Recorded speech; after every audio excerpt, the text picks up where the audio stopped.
ติดตามวงกบใช้ใหม่ขังแปนกุฏิ โอ้10 ล้านนี่นะนี่คือคำนี้บ้านไหนวะว่าเล่าเลยประโยชน์เขาเจ๊งเนี่ยเจ๊งเท่าไหร่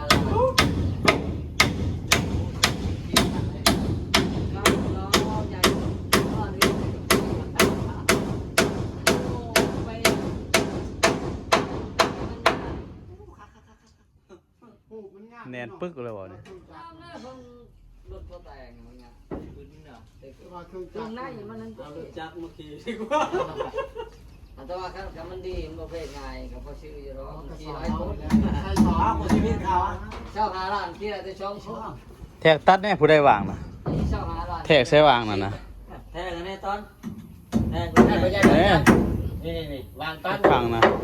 ใช้ลมมันน่ะตัวได้น่ะปิดรอบ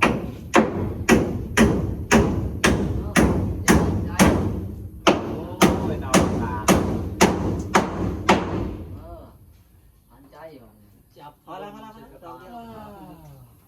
แทกตัวไหน บอลลุ่มน่ะแหละ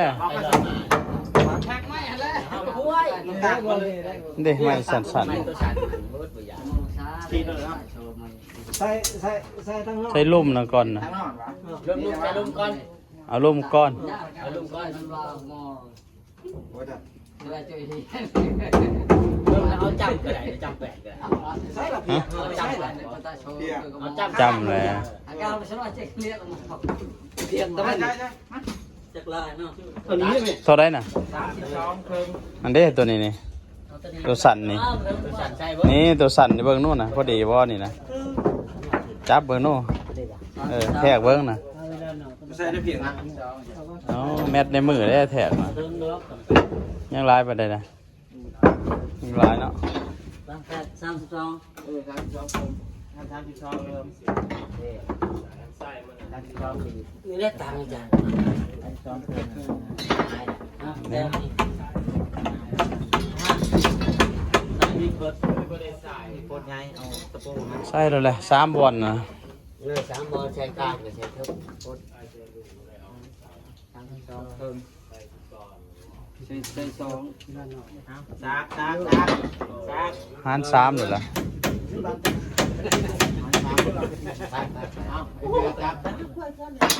ใส่อันหนึงแล้วก็จังแทกไปเป็นวอนไป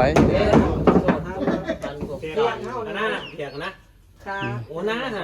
2.40ดึงมาเร็ว39ใช่เพียกค่ะ39 สั่งแกะสั่งไง เป็นอะไร ทั้งแกะทั้งไง เพียกจะก็เพียกเพียกเรื่องไหนนะอะไรเพียกยงนี่แหละก็ของเพียกยงเนี่ยแกตามล่ะล่ะ สูงคักเนาะ ได้เลยไม่เก่าซิมช่องไม่ถ่วงช่องไม่ถ่วงนี่เลย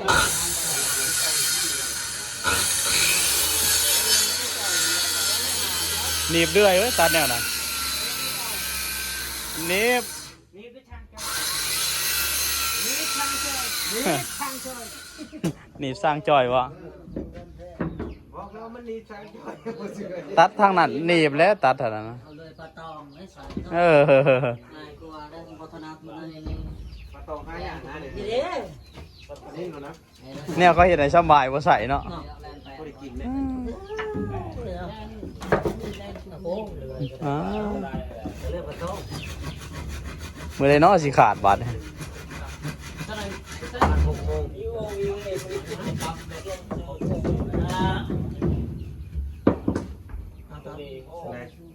ได้2 อัน ใส่ทั้งเปเออเอาลงขางหนึงอะ ลุงพุ่งน้ำเป็น เออก็แนวนั่นแหละก่อนตอกลงรถล่ะ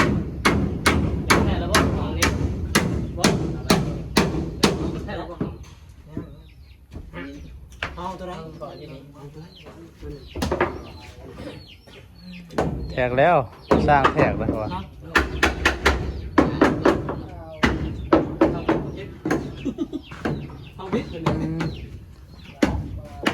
พอดีดื่นเนาะ นั่นแหละต่อนี่แค่บ่ได้ไหมแค่ก็ต่อก็มันอยากมั่งห้างต่อเอาเลยเหรอมั่งตะปูน้อยยังพอมั่งได้มั่งตะปูใหญ่นี่เศร้าเลยเมื่อยตอบ2 ดอกเนาะต้องเรียบบ่เรียบเรื่อง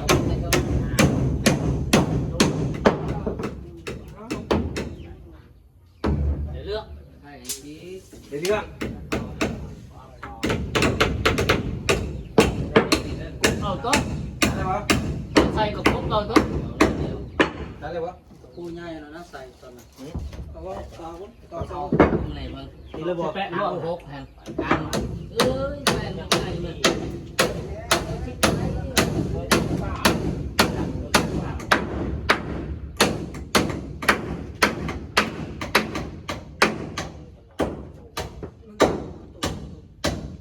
เข่าหรือเปล่านะแก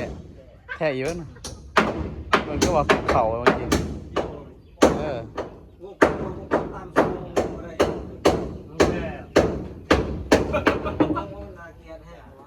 เขามาชุบ โอ้เห็นน่ะเบิ่งดูตาดีบ่ ชุบตาม โอ้ตาชิโอ้ไก่เคียงอยู่ เจ้ายกขึ้นห้องหนึ่ง หึ แน่ว่าอาจารย์ น้ำผ่านน้ำเอ้ยมี โอ้โหนะ หัวผมครบนะพอดีบ่เขาเบิ่งอยู่บ่ เขาเบิ่งเหรอ เออกะ เห็นไหม ทำไมเพิ่งแต่ท่านเลย ไปพ่อมาอยู่ พอไปพอมาบ่เลยจังได๋ผม อ จิ ยู่ ม ได้ แก้ แก้ ม ม บ่ แต่สารสาร วิสิมา แก่มึงนี่ ได้แล้ว วันนี้พอตามหน่อยนึง ตาม ตาม ตั้งตั้งห้องขึ้นยกขึ้น มึงก็ได้ต่อ อย่าแล้วได้แล้ว ไม่จะตาม ได้อีดอก เขาว่ายกขึ้นก็ได้ชนด้วยจังเข้ามายกขึ้น มันบ่ได้ฉากว่ะ ตอกบุ้มบุ้มจังบุ้มมือ มันไม่ได้ตลาดครับเพื่อนก่อนมึงเล่นใช่ได้หรอ ตอกเถอะ เทียบ จับสาวเบิ่งอะ 32ครึ่ง จับสาวเบิ่งแกะ ช่วงสูง น้อยนึงสูง สักรอบพอดี ฮะ งั้นเอานะ เบิ่งนั่นน่ะ นี่มุกต้องตีเอาเว้ยใช่ไหมลูก ตะ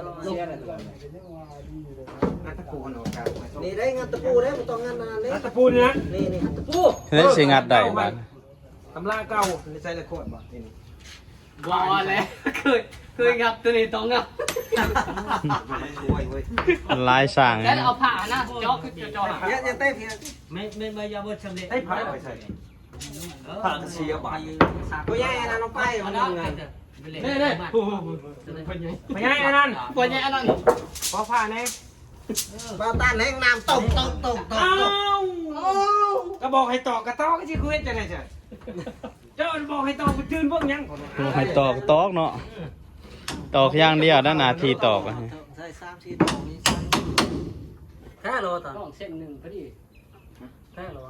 เส้นนึงยกขึ้นนึงก็เส้นนึงแต่ลง ลงนี่แหละลงเลยนะจ้ะ ยกโตนะตัดอุ่นบุทีอ่ะ เอาแล้ว เยี่ยมตีนมันแล้วบุทีอ่ะ มันสิเป็นตะเบิ่งอยู่บ่ล่ะเพราะมันสิเป็นตะเบิ่งอยู่บ่ล่ะตีนมันเขินนะ กะเฮาอันนี้เฮาจัง ฮะ ยัดอันนี้เขาแล้วก็ อันมันเทอกันติฉะนะ ต่อไป ตัดน่ะได้ เดี๋ยวจะได้สิยัดเขาเราบอกยัดเขามันเอางัดทุกคนนี่งัด แป๊ะ กิโล นี่มันต่ำมันดอก แต่ตะปู มันต่ำเพราะว่าพืชมันบรักแค่นี้ไปล้างใส่บ้านเร็วยังต่อไปนะ มันอีหยังมันสิเข้าไอ้ลูก วันนี้ต้องการต้องกันมันก็เสียแล้วลูกยังไป ยังแสดงแง่ง โอ้สำเร็จมันก็ ขนาดไปชิแน่นี่เรา โอ้มันเพื่อเฮาเนี่ยสิมาแน่ ผู้แน่กับผู้เฮ็ดเองนี่แหละเนี่ย ตอกแล้ววะน่ะตอกแล้วแม่น่ะใส่แล้วก็ตอกแล้วแกะตอกก็แกะมันแล้วนะ อยู่นั่นกลางบ้านเพราะว่าวัดขนาดเขาไม่ได้มา เห็นบ้าเนาะ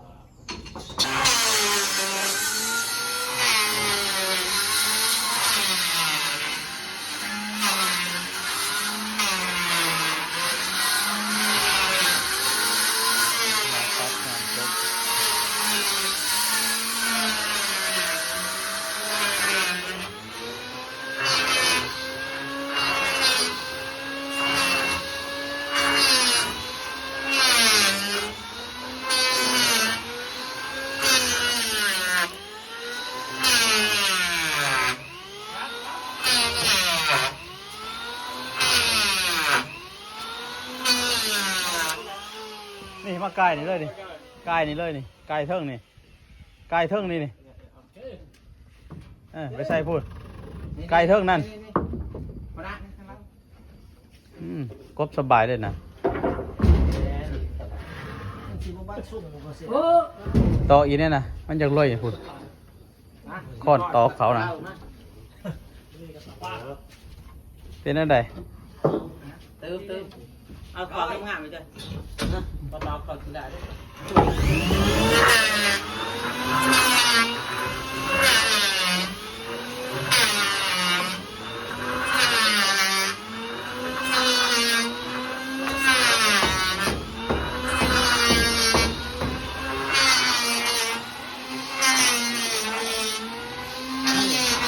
เป่าไฟเอาไฟเป่าก่อน